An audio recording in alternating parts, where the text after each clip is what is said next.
That's right, Ron. I mean, in one corner, we've got a 175-pound guy, and in the other, a 6,000-ton heavyweight train. Jim, this guy has no idea what he's getting himself into. Ron, the size difference alone is staggering. Oh, unbelievable, Jim. And this guy is acting like he doesn't have a care in the world. What is this guy thinking, Ron? This is one of those rare moments where I actually find myself at a loss for words. I can hardly bear to watch. It's no contest. Every day, people tempt fate and die trespassing on railroad tracks. Railroad tracks are more dangerous than you think. See tracks, think train. For more safety tips and information, visit ctracksthinktrain.org. Electricity costs have hit historic highs, and they're likely to continue rising with no end in sight. If you own a business, those are costs that are eating away at your bottom line. But switching to All Energy Solar can help you see green instead of red. A system from All Energy Solar offers a bankable investment with energy costs that won't rise along with fossil fuels. So stop renting your energy from the utility company, because the rent keeps going up. Solar tax incentives are strong, returning up to 60% of your investment. But those credits will decrease in 2023. And with more businesses switching to solar, capacity is limited. That's why reserving your spot on the grid now has never been more critical. All Energy Solar has the experience of installing over 6,000 systems for all sorts of properties in the Midwest and beyond. Get a free no-obligation assessment from All Energy Solar's commercial solar specialists today by calling 800-620-3370 or visiting allenergysolar.com. Why must the world be so cold? They've gone against what was told. Thinking rape is cool, think about it. They think it's not wrong, violence against women, the rape, the abuse, the emotional, physical. They all hold the hate, think about it. Is it right or wrong? What attracts you? I'm not saying no names, but you laugh. Talk about it like nothing is wrong. Think about it. They all hold the hate.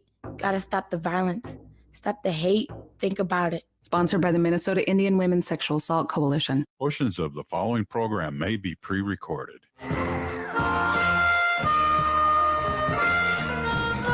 Good morning, and welcome to Connections Radio Show, where we talk about ideas that matter.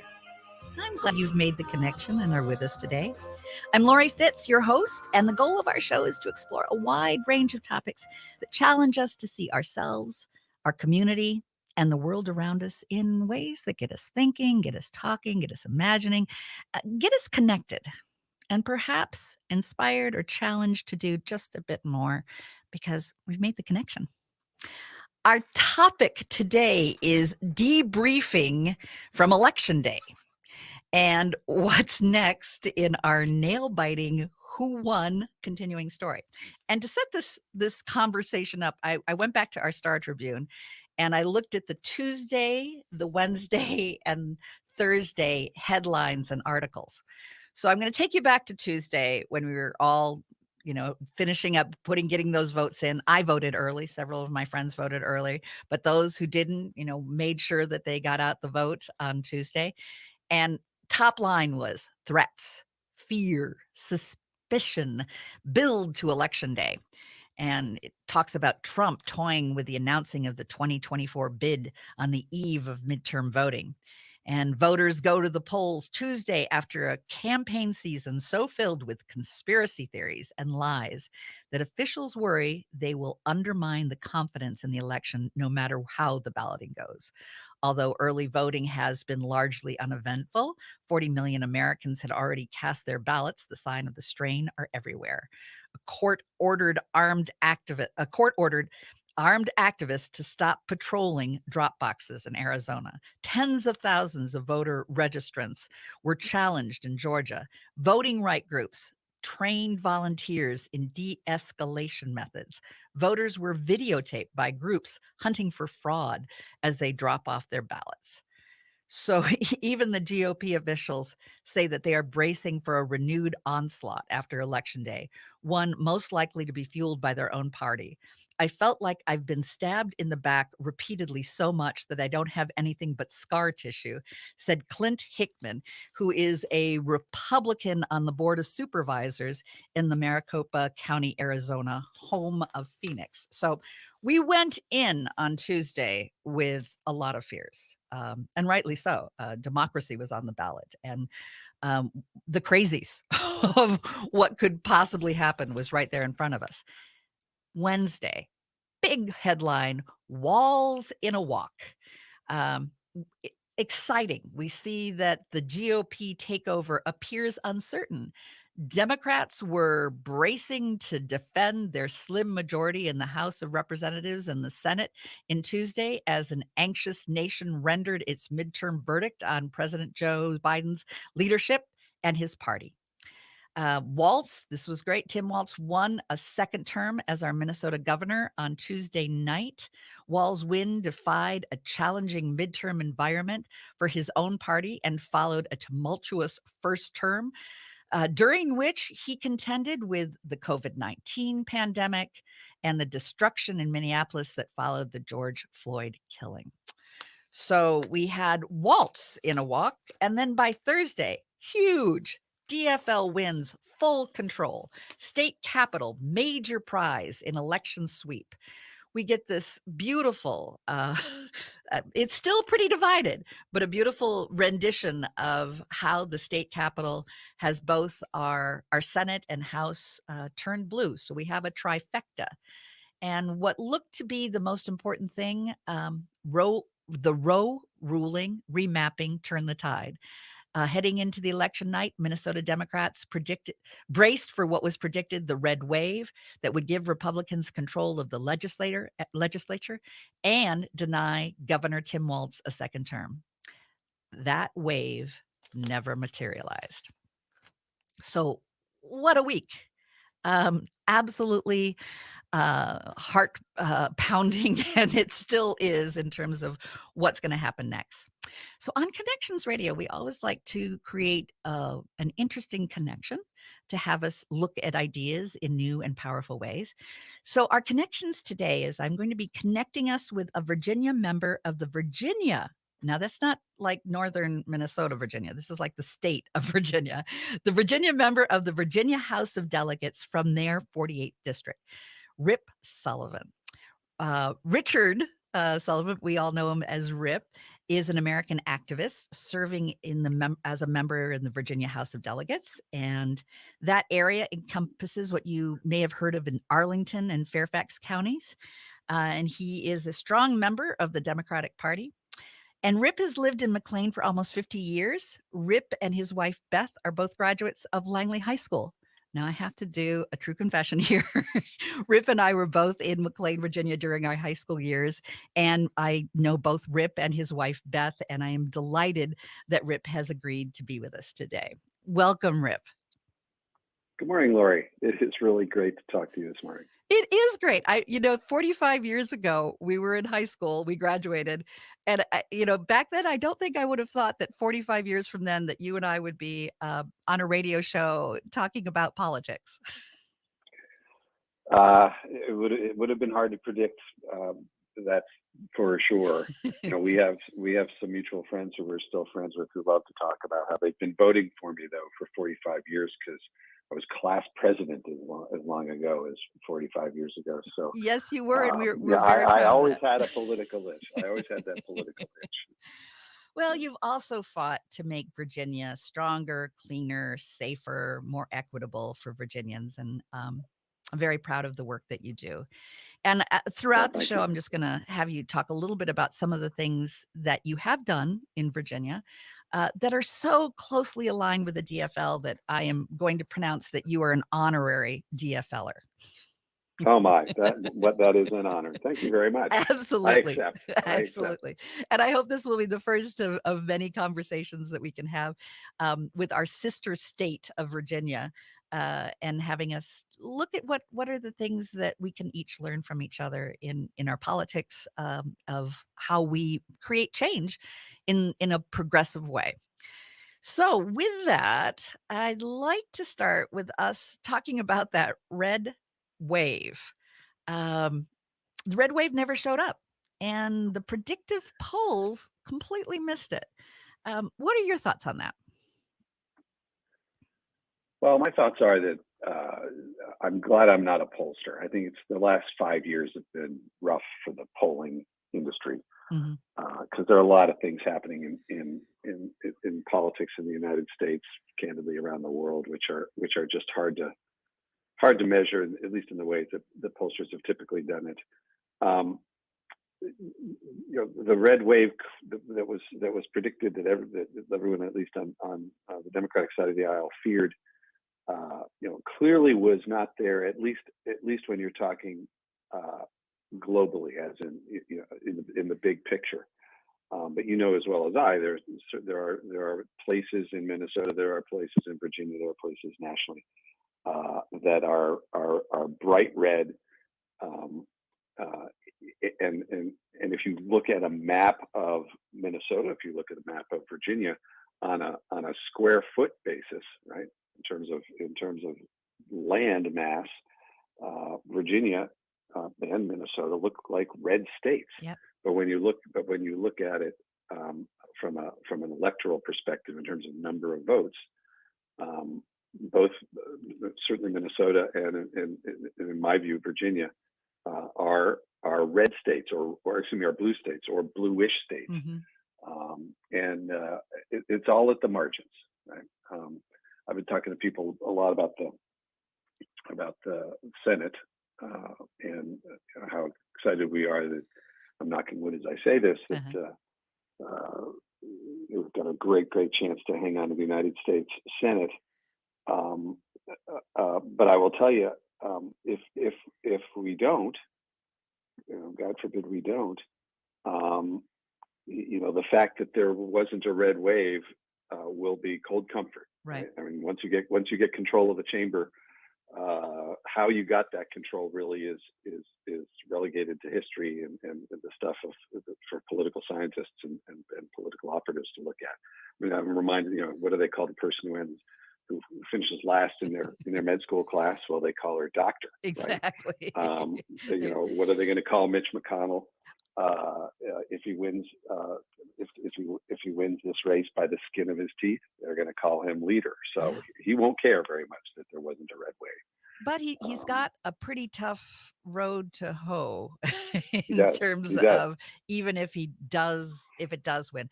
I've great hopes for Nevada. Nevada seems interesting in that some of the votes that have been coming at the end, they thought would be more trending to the Republican, but haven't. So we're discovering as we go in Nevada. What's your thought about Nevada? Well, I've been glued to these numbers just like everyone else. I'm looking at them right now. It looks to me like the candidates right now, Senator Cortez Masto is 850 votes behind. Wow. So it is an effective tie, and I've got a story to tell about a tie vote if you want to get into it later. But there are a lot of votes still to count. And if any of your listeners have been watching, these returns on pick your outlet, CNN, MSNBC, frankly, even Fox. It's all going to depend on where and how these last votes came in. Yeah. But I like our chances of hanging on in Nevada, and that, of course, would be a great relief, making the special in Georgia still very, very important, but not the absolute pivot point that it was 2 years ago. It was definitely nail biting back then, and having both get elected 2 years ago was joyful. Just before, unfortunately, January 6th, which sort of took some of the joy away from the recognition that we had won the Senate. The challenge that I see in Georgia, I am puzzled to begin with about the struggle in Georgia. I just don't see how, unless it's just been doubled down so many times, that Herschel Walker is, seeming to be placed on some sort of pedestal, when the very things that he stands for in terms of, talking about abortion and talking about all of the conservative, it does not seem to portray that in his own life. But it doesn't seem like the hypocrisy matters. Well, on the one hand, that of course seems shocking. Mhm. On the other hand, if you think back 4 years ago when Donald Trump was elected, or I guess now 5 years ago, we were all saying precisely the same thing. How could he? How did Right. he survive that video coming Yeah, out? How the did bus. he survive the famous bus? Yeah. Exactly. You know, in politics as we knew it up to that moment in American history, Donald Trump committed numerous politically fatal acts during that race and things that came out about his life. And candidly, I was in the camp of folks who just did not believe he was electable. Huh. Um, I but hope it that. happened, and it may be that the most truthful thing he said in that election, or the most prescient thing he said during that election, was that he could stand in the middle of Fifth Avenue and shoot somebody who could still win the election. He had that kind of celebrity, he had that kind of hold over certainly his voters, and then eventually over all Republican voters because they were so afraid of him. And you know, the Walker phenomenon seems to me to be related, Yep. born of that same sort of thing, the celebrity that he has. Mhm. You know, we've all known that he was going to get well north of 40%. The question is, could he get up to 50%? And now, or at least potentially, depending on what happens in Nevada, the race would not be from the Republicans' perspective so much. It would Herschel Walker be a good senator? The question that the Republican strategy will pose to voters is, let's elect Herschel Walker because he will block Joe Biden.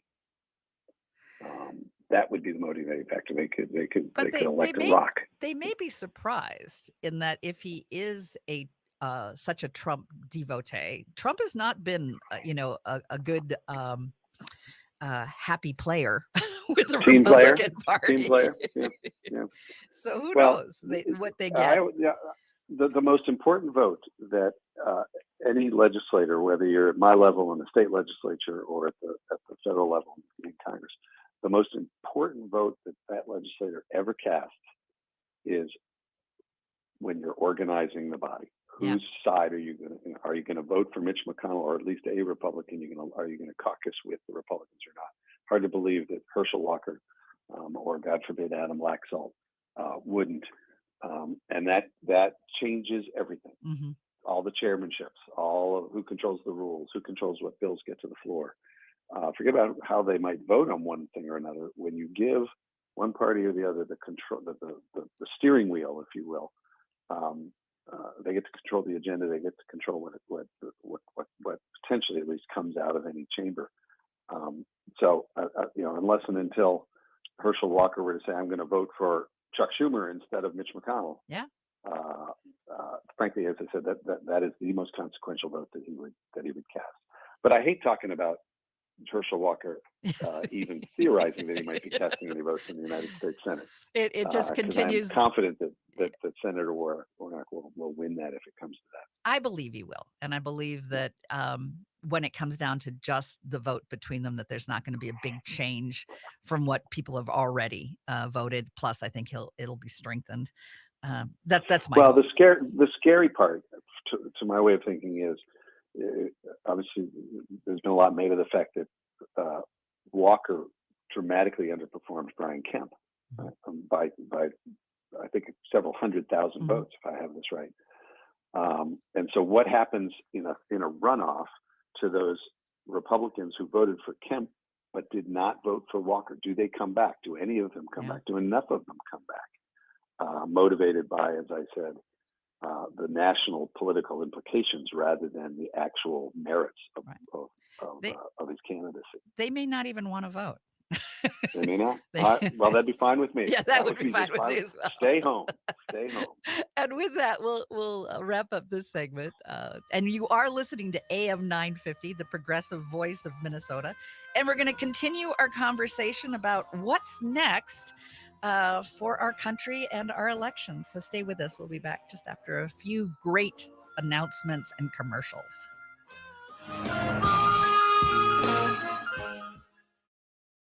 The Mary T family of companies serves seniors and people with a wide range of disabilities. We provide home health care, hospice services, and accessible rental housing. This is Mary T, and we'd like you to join us. We're hiring direct care professionals, CNAs, nurses, and other support services. Our mission is to provide quality, personalized services to meet the unique and evolving needs of the people that we serve.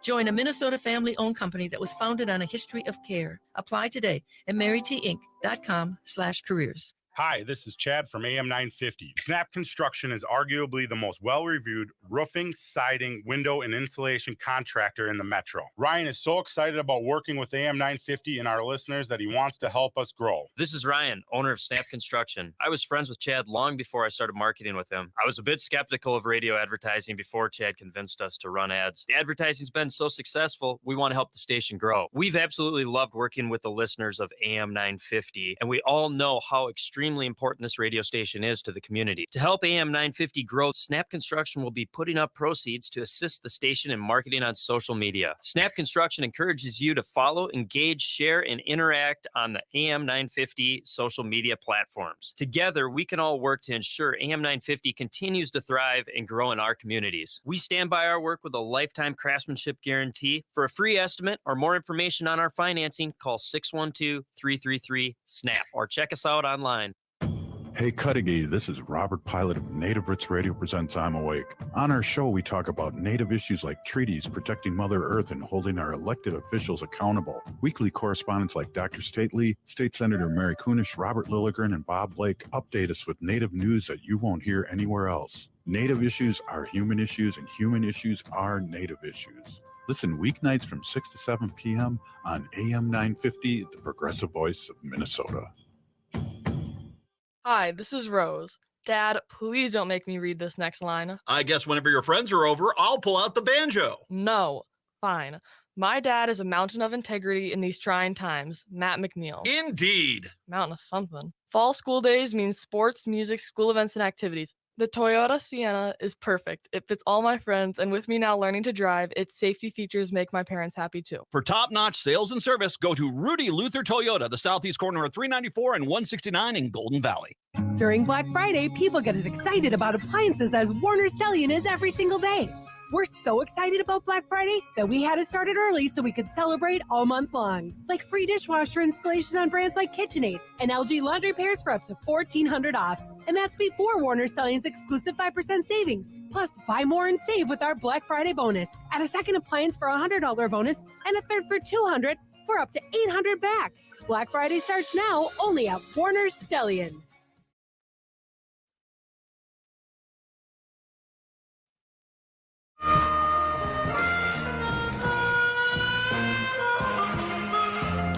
Welcome back to Connections Radio Show, where we talk about ideas that matter. So glad you joined us today. We're having a debrief in one way of what happened on November 8th and a looking forward, still kind of biting our fingernails as to what's next. And joining us today is Rip Sullivan. Rip is both an activist in the DFL, I call him DFL already, in the Democratic Party. We've made Rip an honorary Minnesota DFL. And it's just great to get perspective from other states as we look to what the future of our democracy will be in this election, as well as just lessons learned. I'm going to actually start with that, Rip. I know we talked about maybe having it a little later in the program, but I think it's so important. You worked very hard in your state legislature for your House delegates to turn that blue. I'd love to have you share that story and how you worked at that and some lessons learned for us to be thinking about. Because right now, the DFL party is pretty excited that we've got the trifecta and that we've won full control. And you've gone through that wonderful taste of trifecta, but you've also learned some lessons. I have, and congratulations, by the way, to Minnesotans and to the DFL for taking the trifecta. I know what a heavy lift that is. Just to give you some background, Lori, and for your listeners, Virginia has been trending blue. I don't need to give you an exegesis on redistricting, but we were operating under maps that had been drawn by a huge Republican majority in the Virginia legislature.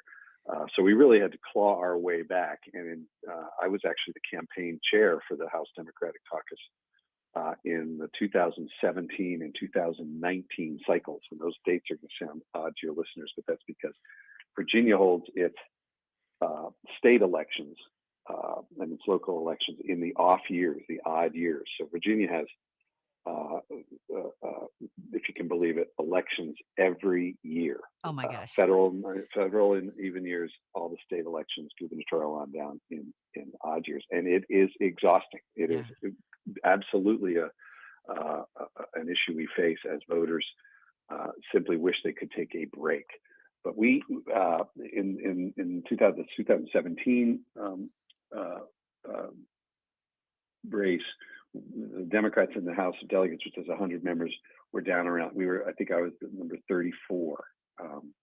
So we were deeply mired in the minority. We won 15 seats that year in a huge. That really was a wave election. Yeah. And then 2 years later, in 2019, we got over the top and won another 6 races and had a 55-seat majority, paired with a very slim Senate majority. And can I put you on pause for just a second and share who you got elected that was just so heart-renderingly beautiful? Tell us about some of the folks that you got elected. Oh my goodness. During those 4 years as we were expanding into the majority, it was just so gratifying because the Virginia House of Delegates started to really look like Virginia. Yeah.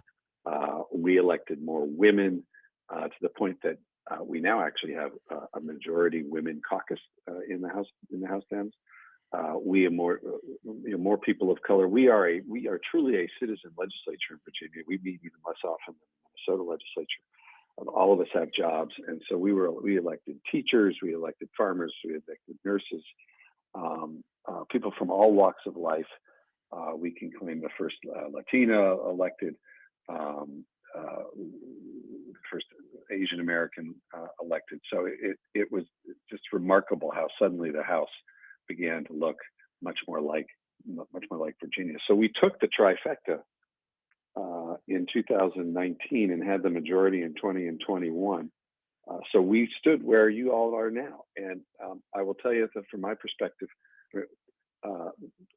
new majorities are wonderful, but they are really hard for a variety of reasons. One, there's the issue that they haven't been in power in a while, and there's sort of a learning curve. But more importantly, there will be always a temptation to do everything all at once. Mm-hmm. You can, and so the theory is you should.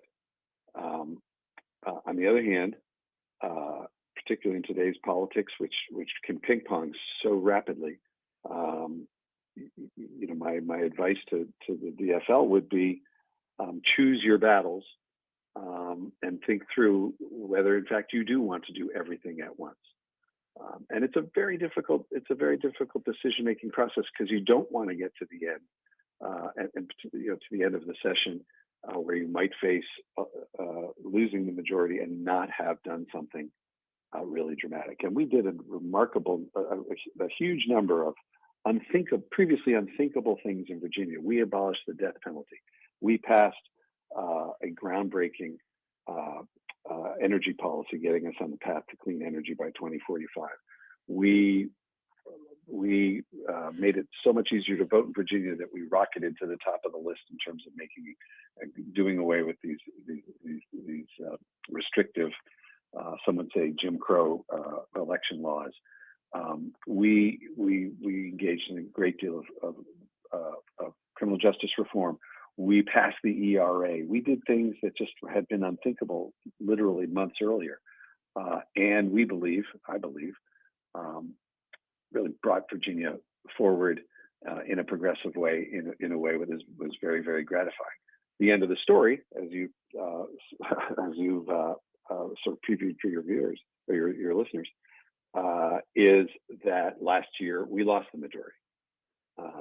And we are now working hard to get it back. I have a GIF that I attach to texts and emails these days where which is an animation of Sisyphus watching his boulder roll back down to the bottom of the mountain, which is kind of how I feel. You know, we gotta pick ourselves up, dust ourselves off, and next year, 2023, we need to win frankly, just a couple of seats, and we will get the majority back, and that's the plan.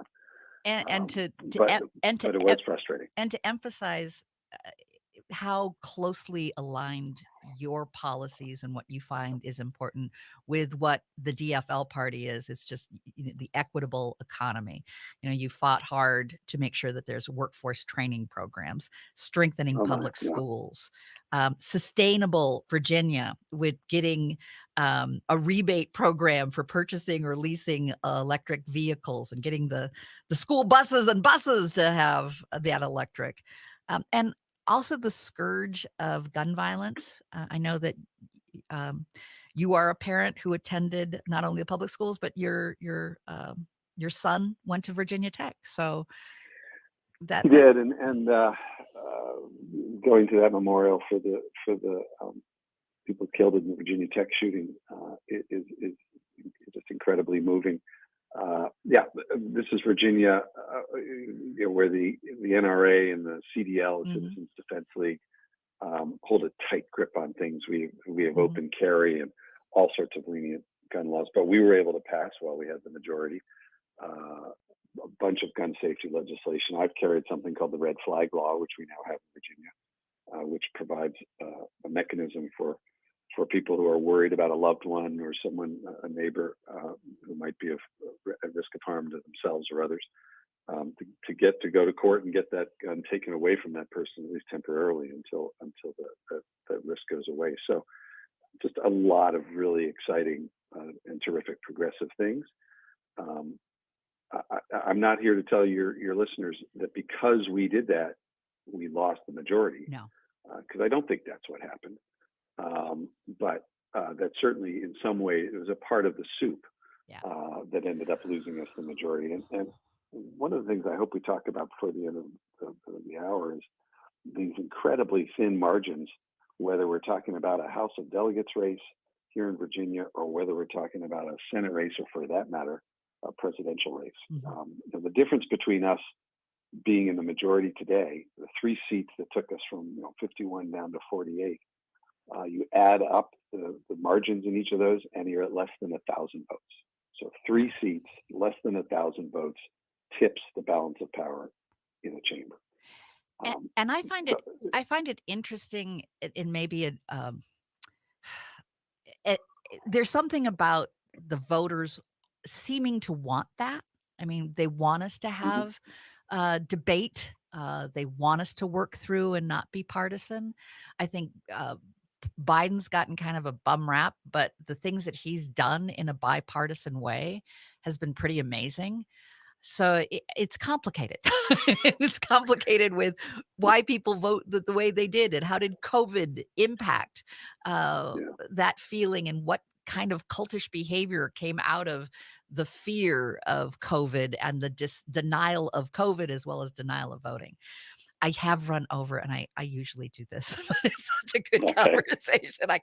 I don't want to stop, but we will come back. You are listening to AM 950, the progressive voice of Minnesota, and I promise we'll continue our conversation soon.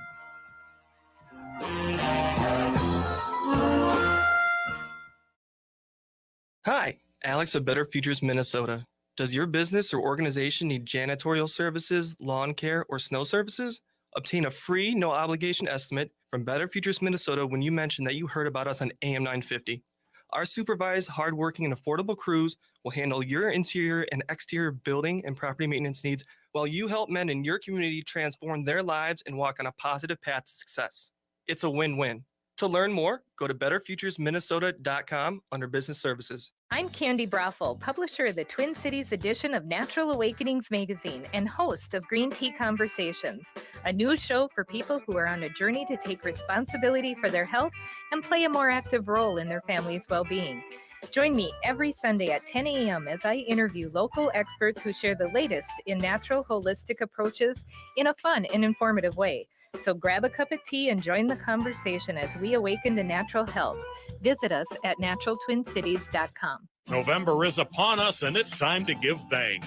One thing I'm thankful for this season is for the professionals at Zero Res who cleaned my home. Their cleaning process is platinum rated by the Carpet and Rug Institute for superior extraction and fast dry time. Their patented process, which includes ZR Clean, does not contain any harsh soaps, shampoos, or detergents, and it's safe for pets and kids. And their legendary 30-day Gotta Love It guarantee means they are not happy unless you are. They will come back, no questions asked, if you are not happy with any part of your service. No hassles and no worries. Call Zero Res right now, 952-ZERO-RES, or go online at ZeroResMinnesota.com and say you want the AM 950 special. 3 rooms of carpet clean starting at $139 with a free room of fiber protectant and $50 off air ducts. Call Zero Res today at 952-ZERO-RES or go to ZeroResMinnesota.com. The Park Tavern is your go-to destination for fun. Your friends and your family will have a great time with the fantastic food like the pizzas, appetizers, burgers, entrees, and sandwiches, the best bowling in Minnesota, the wildly popular outdoor patio, great drink specials, all the big games on their numerous screens, and it's the perfect place for your next private event, even large gatherings for over 200. The Park Tavern is your go-to destination for everyone aged 1 to 100. Come see for yourself. Have fun at the Park Tavern, Louisiana Avenue, north of Highway 7 in St. Louis Park. Hi, this is Kirk Duckwall with the Twin Cities Real Estate Show here on AM 950. Has our market changed? Yes. However, unlike what some people are saying, our Twin Cities market is still up by almost 8% year over year, and days on market are near an all-time low. If you're thinking of selling and would like not just a market analysis, but a total market overview, give me a call at 651-303-0019 or find me anytime at housegeeks.com. Sexual abuse has hurt our Native people. It's still hurting them. My cousin was raped when she was 13, and 2 months later she found out she was pregnant. Now she is hurt because her baby has no dad. We have to stop sexual abuse against Native women and girls. We shouldn't have to experience sexual violence. Work with us to stop this abuse. That's not too much to ask for, is it? Sponsored by the Minnesota Indian Women's Sexual Assault Coalition. AM 950 KTN up, St. Louis Park, Minneapolis, St. Paul. Welcome back to Connections Radio Show. I'm Lori Fitz, your host, and our topic today is looking at our election day and our elections. We haven't quite made up our mind yet, or we haven't quite been able to count all the votes to know exactly who's won. But we do know here in Minnesota that we've got the trifecta and the DFL wins full control. And our guest today is a member of the Virginia House of Delegates, and that's not our northern Minnesota, Virginia. This is the state of Virginia. And he's able to give us some perspective on many of the goals and ideas that we're struggling with here in Minnesota, and how he has been working with the state legislature in Virginia to make a difference. And we're so glad that you're with us today, Rick. Thank you, Lori. Absolutely. This has been a lot of fun. I'm It looking is forward fun. to the rest of it. Yeah. It is fun. So we ended with talking about we're so close. It's a divide. No matter who wins, it's a divided country, a divided state in terms of just 1,000 or less votes determining who takes control. But you made the point in the last segment about how that control is really important, because it really does determine how committees are formed, how priorities are set out. So there is good reason to continue our nail biting and not knowing exactly where we're going. But I do take some solace in that it feels like democracy in the voting polls won, and that folks looked at extremism and said, I don't think so. Is it a referendum on Trump? Well, they've had, he's had 3 cycles of losing. And I think even the Wall Street Journal called him a loser. And of course, he hates that more than anything else. Is it a referendum, on crazy politics and liars, or is there something resonating with Biden at a deeper level that allows us to go, well, he's at least making sense and he's portraying a view of the future. And I think his speech that he did that was a rallying about what does democracy mean may have stirred both Democrats and Republicans. What's your thought? Yeah, I think that's fair. There was a raging debate within the Democratic Party nationally and all around the country as to whether that was the right strategy, simply because the Republicans had tried to make the election about, quote, kitchen table or pocketbook issues. And I think if there were, if you were meeting with someone who makes their living as a political strategist, he or she would tell you that those are the kinds of issues that motivate voters. Inflation, there's just no, it wasn't exactly rocket science as to why the Republicans were focusing on inflation. It wasn't exactly rocket science as to why the Republicans were focusing on crime. Those are the kinds of issues that typically, historically, have moved voters. But voting is an emotional decision, probably more than a rational decision. And I do think that we're going to find that the democracy issue in the president's speech and other people who were talking about it around the country was at least a key part of why this red wave did not materialize, because I do think that what we've seen over the course of the last year, the last several years, has got people nervous. I had an interaction. I'll take 90 seconds to tell you this story. Please do. I was during the last session of the General Assembly when the war in Ukraine had broken out, and one of my colleagues from the other side of the aisle got up one day and started bemoaning the fact that he'd filled up his truck, and it cost him $70 or something. And so this turned into a speech about how Joe Biden was responsible for gas prices going up and that sort of thing.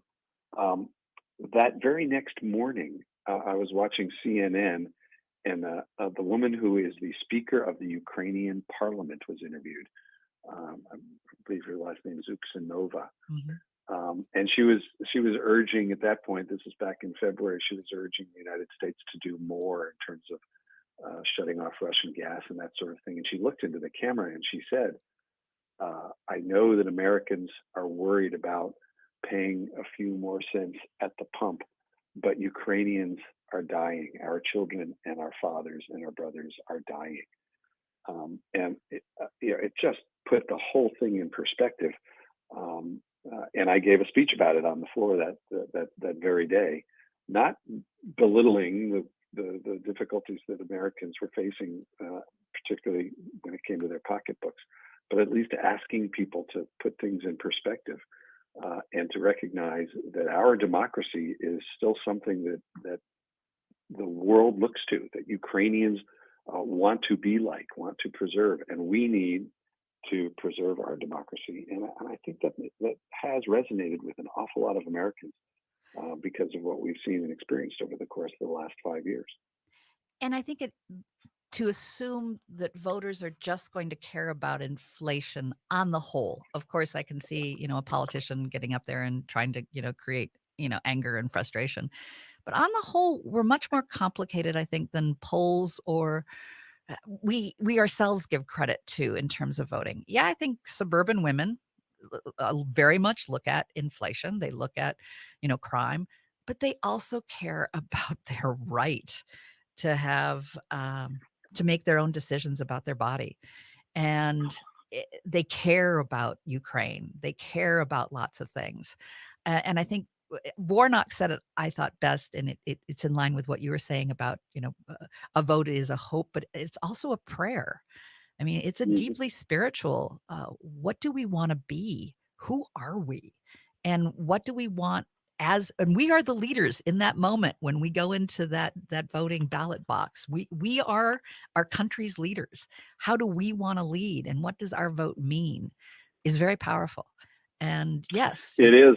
It is. I will tell you, I walked into one polling place on Tuesday, and there were 2 members of the Ukrainian parliament there as observers, trying to learn about democracy from the United States. And it was unbelievably inspiring that despite all of our difficulties, we're still the place that the world comes to try to see how democracy works. I think you are exactly right. I think trying to look for one reason that the wave didn't happen is a bit of a fool's errand. I think the history books will show that it was a variety of different reasons, including the Dobbs decision. There's just no question that while the election drew near, a lot of pollsters said, it seems to be falling off the radar screen. I just don't think that's right. I think it was crucial to, again, at the margins in some races, some very important races, to women and men who support those Absolutely. women. They say that there's about 30% of the voters across the board, 30% of the voters listed that as number one. So I think that's it a just big number. that That's a people big didn't number. talk about it maybe, but they just it was inside our hearts that this is just wrong, and we reacted to it being wrong. I'm having such a wonderful time with our conversation. I keep running over. So I need to make sure that we can have a 4th segment. So stay with us to continue our conversation. We'll be wrapping up our Virginia, Minnesota conversation about what's next in just a few short minutes. Thanks for staying with us. End-of-life decisions are not easy to make. Hi, I'm Mary T. of Mary T. Hospice Care. It's important to make sure that this difficult time is meaningful and comforting to you and your loved ones. Our hospice team provides an individualized program of physical, emotional, spiritual, and practical care so your loved one is comfortable and not in pain. At Mary T. Hospice, we understand that choosing the right hospice care provider can be overwhelming, but we're here to assist you. Learn more today at marytinc.com. This is New Beginnings, hosted by award-winning broadcaster and speaker Freddie Bell. Freddie, this generation of the baby boomers, people are living longer, so the baby boomers are taking care of elderly parents. Let's talk about your health, and specifically, let's talk about Medicare. Our show features the concerns of America's 78 million baby boomers in employment, finance, health and nutrition, and even entertainment. Join us for New Beginnings, Saturday mornings at 11, brought to you in part by Vision Loss Resources. Eat Local Minnesota is a great way to find locally owned Minnesota restaurants and food purveyors. You'll find high-quality food and unique eating experiences with dishes from around the world. Just visit eatlocalminnesota.com for your next meal. Crooner Supper Club invites you to Maggie's Lounge, an exciting new bar lounge. It's open Wednesdays through Sundays beginning at 4:30 for cocktails and light fare. And you don't need a ticket to enjoy the great atmosphere of Maggie's. So stop by Crooner Supper Club off Moore Lake and Highway 65 for dinner, drinks, and live music from both big-name local and national artists. Cafe Latte combines a cafe dining experience with gourmet quality food. Plus, you can still do online ordering and takeout along with gift cards. Just go to cafelatte.com and choose from their ever-changing selection of award-winning salads, sandwiches, and soups. Cafe Latte is located off Victoria and Grand and online at cafelatte.com. This is the Being Curious Show. I'm Brian Mariani, founder of No Shift Own. And I'm Kelly Wagner, publisher of Edge Magazine. Our show is about curiously connecting teachers and seekers on a wide range of topics in a safe space. And our intention is that these conversations spark your own curiosity that creates a life that totally lights you up. We are on AM 950, Sundays at 2 p.m. and all podcast platforms. See you soon and stay curious. Hi, all. The Matt McNeil Show is now on weekday afternoons, 3 to 5 p.m. right here on AM 950. It's the usual buffoonery. We'll talk lots of things, including politics, especially with what's going on this election season, plus all the usual topics as well. If it matters to Minnesota and Wisconsin, we'll talk about it. Phone calls are welcome at 952-946-6205. Weekday afternoons, come see the Train Chimp, The Matt McNeil Show with me, Matt McNeil, 3 to 5 p.m. weekday afternoons right here on the progressive voice of Minnesota, AM 950.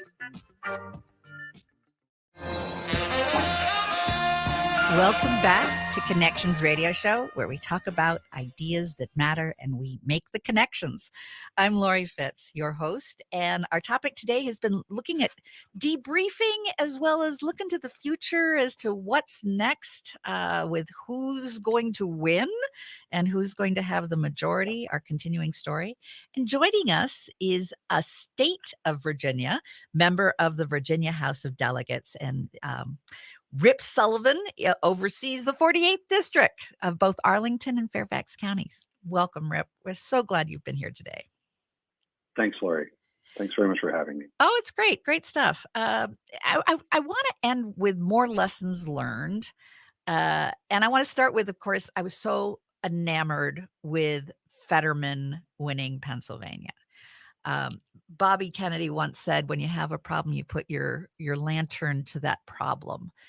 And Fetterman did. Here's this guy who has this major stroke. And in other elections in the past, that may have eliminated him completely, but he owned it. He embraced it.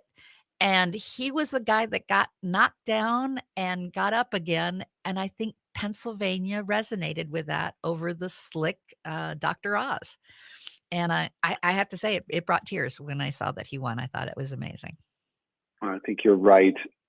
From a pure political, operative, tactical perspective, they made a very gutsy decision with respect to that debate. Yeah. Not doing the debate obviously had a huge downside and opened them up to criticism and attack. And a mystery, like how bad is it? Yeah, well, precisely. Yeah. He won't debate. Why won't he debate? Right. Right. Doing the debate, of course, opened him up to sort of a different line of attack. So it was a huge decision. I don't want to call it a gamble, but it had lots of risks. And I hope you are right. I think you are right. That what it ultimately did was humanize him even more.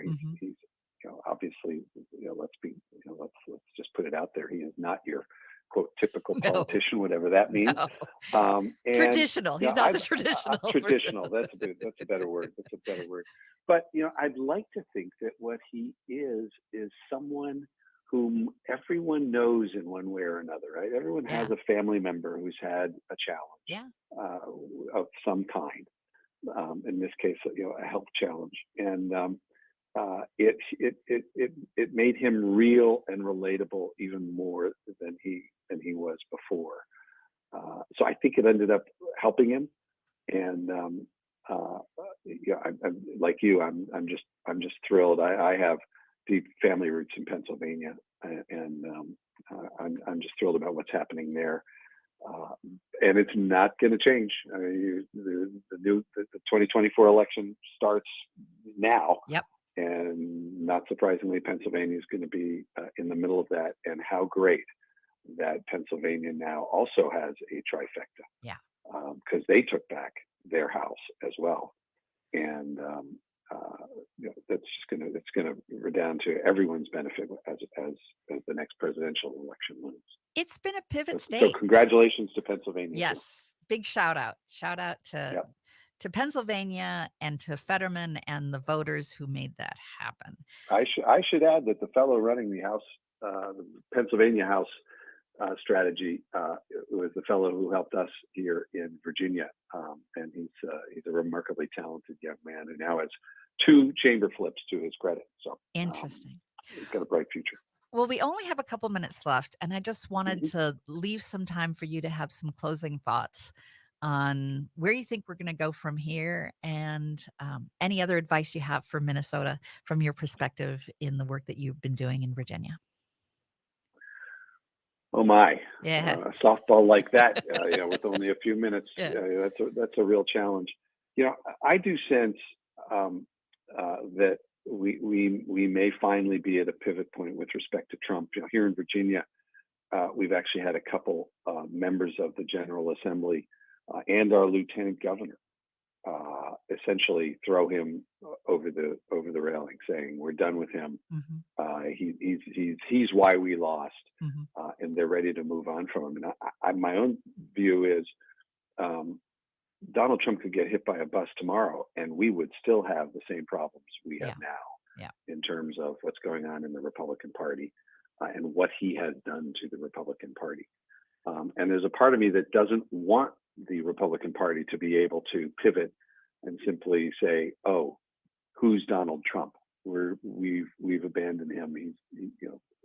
Look at us now," because they need to be held accountable for enabling. what- For enabling for enabling him. and they're going to win primaries, but maybe not the election, and maybe that's the big wake up call for them to be thinking through. I think you're exactly right. Now, neither can we turn 2024 into if he were to not be the nominee, there would be a temptation to try to sort of make him the nominee in some sense, running against Trump. And I'm going to have you back because I've got like 13 seconds now. There we go.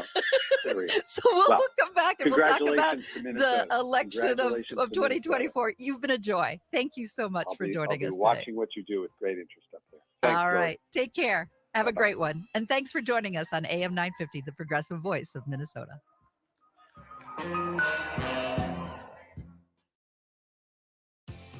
Hi, I'm Kelly Tanky. And I'm Joe Kirk. Tune in to AM 950's newest show, Searching for Service, a show designed to help current and future Rotarians find purpose through service. We are dedicated to sharing stories, experiences, and opportunities for those searching for purpose, value, and meaning. But more importantly, connection through community. Tune in Sundays at 3 p.m. or anytime via podcast. It's time to stop searching and start serving. Are you still on? I'm here. Oh, good. Sorry about that. No. Sorry about that. Most of my shows end that way. We struggle for those last few minutes, but such a great conversation. You're so knowledgeable and you pull so many great ideas together. And I just appreciate you sharing it with our audience. Oh, it was great fun. Thanks for having me. I hope it went as you had hoped, and I hope you get some good feedback on it. We are living in such interesting times. One thing I do think it was not a point I didn't get to make this, but I think history is going to be very kind to Joe Biden. I do too. I don't know that the voters will be, in the sense that I don't think Joe won us many votes. Mm-hmm. The stuff he's been doing is going to be enormously historically impactful. The climate stuff, the gun stuff, the infrastructure stuff. But very few voters. This gets to what we were talking about with the emotion. They don't go out there and vote because some bridge is getting rebuilt. It's just not the kind of thing that moves people. But it is the kind of thing that builds countries and secures our children's future. And I think this term will be looked upon as a really consequential one. Whether that gets him or whoever succeeds in reelected, remains to be seen. My own view is he's not going to run again, and my own view, frankly, is that he probably should. I'm not even sure he should. Yeah. My millennial children, while they all voted for him and while they all think he's great, they are ready for somebody new, somebody who's not 80 years old. That's true. There's something about the wisdom, though, and how long he's pulled people together that makes it seamless, where it doesn't have such a surprise, because he's been doing this all his life, is bringing people together and making, creating a pathway for the intersection, that Venn diagram of what can we all agree on. Well, you're right. And, remember back, I guess was it 4 years ago? Yeah. The debate about, well, should Pelosi be speaker, right? Yeah. There are people saying, no, she's too old. Oh my God. We need somebody new. But she was, first off, nobody now thinks she's done anything other than a spectacular job as speaker. Yeah. And maybe the best we've ever had. And maybe the best we've ever had. And she was by far the one for the job. Yeah. And thank goodness she's been speaker. But should she be again for her to hold it? I don't know. I face these issues myself, right? I mean, I love what I do, and I plan to do it for a little bit longer. But I'm not going to do this till I'm 80, because it's going to be time for somebody else. And by the way, millennials are now a bigger voting bloc than boomers. Than boomers. Wow. And that's just because we're dying. Right? Yes. Well, at least we're at the So, tail end of the boomer pretty yeah, much. exactly. We've got a little bit more Um, time, I'm but hoping. this is their country now, Yeah. and Yeah. one of the things I've always found frustrating is that they're not stepping up in the kind of numbers they should in terms of voting. I mean, it's their country. They're pissed at boomers because they think we've screwed up the world. And if that's the case, then okay, do something about it. Right. Get out and vote, run for office, and all those other things. I think the Z's are pretty incredible. I think they're Yeah. gonna kick some ass. I'm very Mhm. impressed. They came out stronger than any other youth vote I think ever. Yeah. And they're ticked, but they want to do something. Yeah. And I like that. I like that they've got an agenda that they want to see different, and I'm with them on that agenda, and I want to nurture that. It may be that that's the generation that comes up that has a plan. I think the millennials are just kind of pouting. Yeah. But- It's well put. No, there is a lot of pouting. You're right. Yeah. Well, that's a great show you have. Thank you. What a wonderful service you do to the community. And, Well, we occasionally will do a talk show that allows people to call in, but there was so much I wanted to cover on this one, and perhaps in the future, if you're comfortable coming back and fielding questions, we get some really interesting questions, so we can do a sure, part 2. happy to. That'd be fun. Would love That'd that. be fun. And I wonder, Okay. one other thought I had about Trump, excuse me, about Biden. I'm wondering if his own challenge that he owned and put a lantern to it in terms of his stutter and owning that helped also Fetterman in the long run also be able to just go, I've got a challenge, but that's okay. And I think 20 years ago, that might have been something that kept people from, well, you're not perfect, so I don't want you to be our leader. Is there something now that we're open to having our vulnerabilities be shared, and it connects us in a different way? Yeah. Well, I'm sure you're right, and it's again. I go back to sort of legislature, and my mini part of the world, a legislature that looks like our country. I mean, look at Tammy Duckworth. Right? Oh my gosh, yes. Overcoming a physical injury, And having a with the other baby. fellow. And having a baby. Yeah, exactly.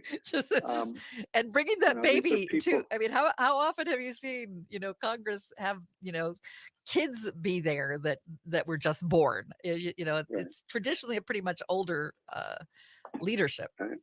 Old Well, white here's guys. the way to put it in political perspective. Remember, FDR worked very hard to hide the fact that he was in a wheelchair from the American people for precisely that reason. They won't think I'm strong and able to do the job.